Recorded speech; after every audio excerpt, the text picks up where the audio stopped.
Okay, here it is. Another video. I'm going to make this short and to the point. This is a video why I will never buy another Subaru again and why Subarus are junk for long term.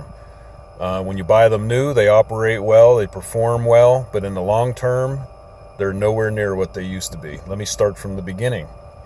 I've owned Subarus my entire life. I have owned several Brats, GLs, wagons, Legacy. Best car I ever owned was a 91 Legacy wagon, 280,000 miles or something like that. Sold it for had it for 15 years, odd years. Sold it for $400. A kid came and gave me $400 and drove the car away.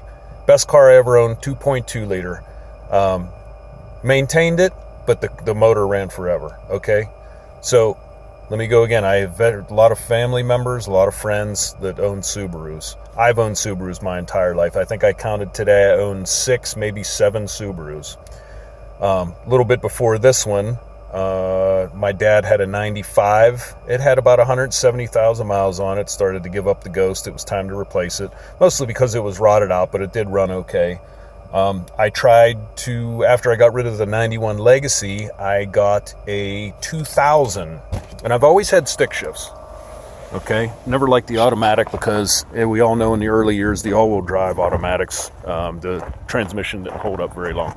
So anyway, fast forward the year 2000 model year, I got a Subaru Outback, beautiful, I forget what they called it, it had the dual moon roofs in it, brought it home.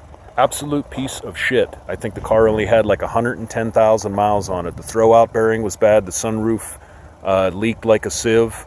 Amongst other things, brake calipers were seizing up all the time.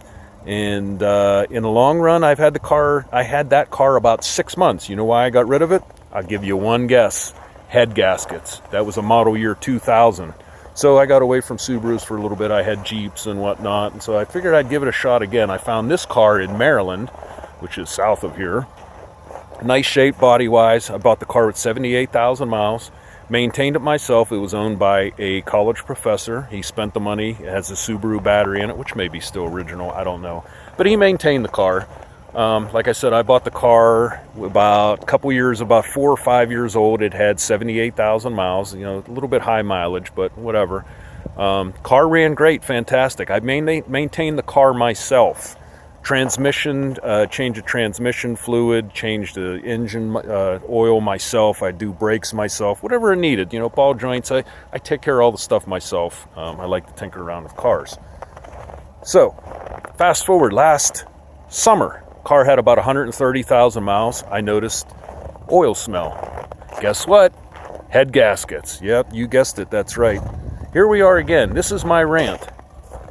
I've owned this car, bought the car for $15,000 or $17,000, and here we are at the end of my 6-year run paying on it, and it's worth absolutely shit.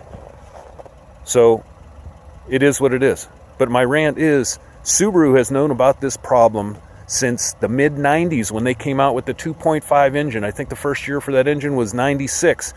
They had made hundreds of thousands of these engines.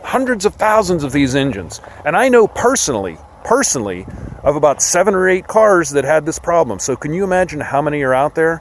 So if you guys want to lease a new Subaru and keep it for 20 or 30,000 miles and then trade it in, that's fine. Which, by the way, I do know someone personally had a 2014 with 40,000 miles and leaking head gaskets. But anyway, if you want to own them short term, they run great. They'll do what you want them to do, but you cannot keep these cars long term anymore. They are junk.